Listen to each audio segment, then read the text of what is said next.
तैयार। रिपोर्ट में आया बड़ा दावा और अमेरिका से भी आया बड़ा बयान।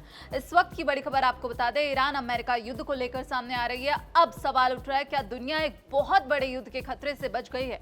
क्या सालों की दुश्मनी के बाद अब अमेरिका और ईरान हाथ मिलाने जा रहे हैं? जी हां, पश्चिम एशिया से इस वक्त की सबसे चौंकाने वाली खबर निकलकर सामने आई है। मीडिया रिपोर्ट्स के मुताबिक अमेरिका और ईरान के बीच अब एक ऐतिहासिक समझौते का मसौदा, जिसे ड्राफ्ट एग्रीमेंट कहते हैं, वो तैयार हो चुका है और किसी भी वक्त इसका आधिकारिक ऐलान हो सकता है।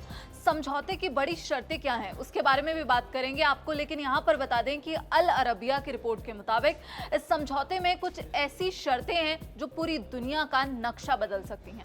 अब जान लेते हैं कि इस ड्राफ्ट की मुख्य बातें क्या हैं। तुरंत सीज फायर, जमीन, समंदर और आसमान, हर जगह तुरंत और बिना शर्त पूर्ण सीज फायर लागू होगा। नो टारगेटिंग, दोनों देश एक दूसरे के सैन्य ठिकानों, आम नागरिकों या आर्थिक इंफ्रास्ट्रक्चर पर हमला नहीं करेंगे। मीडिया वॉर पर रोक, दोनों देशों के बीच सिर्फ हथियारों की जंग ही नहीं बल्कि मीडिया और बयानों की दुश्मनी भी रोकी जाएगी।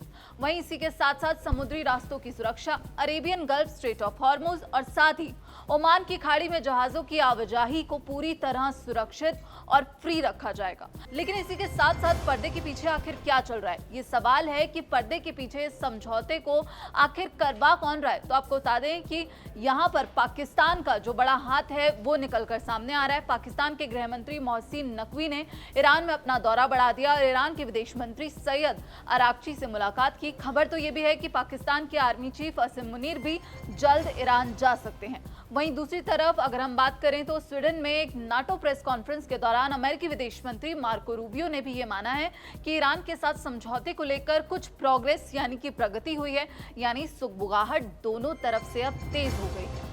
लेकिन इस पूरी कहानी में ट्विस्ट अभी बाकी है और वो ट्विस्ट है वही पुराना मुद्दा, ईरान का परमाणु कार्यक्रम।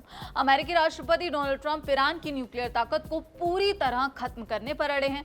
ट्रंप ने कुछ समय पहले साफ भी किया था कि हम इसे हासिल कर लेंगे, हमें इसकी जरूरत नहीं है, हम इसे नष्ट कर देंगे, लेकिन हम ईरान को परमाणु हथियार नहीं बनाने देंगे। विशेषज्ञों का मानना है कि ईरान के पास इस वक्त करीब 900 पाउंड हाईली एनरिच्ड यूरेनियम है, जिससे वो कभी भी एटम बम बना सकता है। और कहा जा रहा है कि इसी वजह से अमेरिका और जो उसका सबसे करीबी दोस्त है यानी कि इजराइल हमेशा से परेशान रहे हैं। इजराइल तो ईरान के परमाणु कार्यक्रम को अपने अस्तित्व के लिए सबसे बड़ा खतरा मानता हुआ आया है। वहीं अमेरिका का कहना है कि अगर ईरान अपनी न्यूक्लियर जिद छोड़ता है तो अमेरिका उस पर लगे कड़े प्रतिबंध यानी कि सैंक्शंस को धीरे धीरे हटा देगा।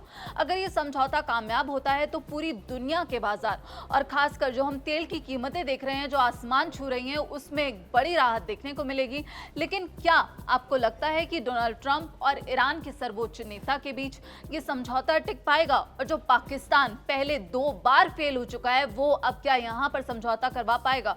और क्या इजराइल इस डील से खुश होगा? अपनी राय कमेंट बॉक्स में जरूर बताइएगा, क्योंकि पाकिस्तान उस पोस्टमैन की स्थिति में है जो अमेरिका की स्क्रिप्ट लगातार बोलता हुआ है। लेकिन अब यहाँ पर पाकिस्तान की तरफ से क्या कुछ किया जा रहा है वो तो आने वाला वक्त ही बताएगा। लेकिन अभी जो ये बड़ी खबर निकलकर सामने आ रही है, इस पर आप क्या कुछ सोचते हैं? अपनी राय जरूर बताइएगा। बाकी देश और दुनिया की तमाम खबरों के लिए आप देखते रहिए दैनिक जागरण। नमस्कार।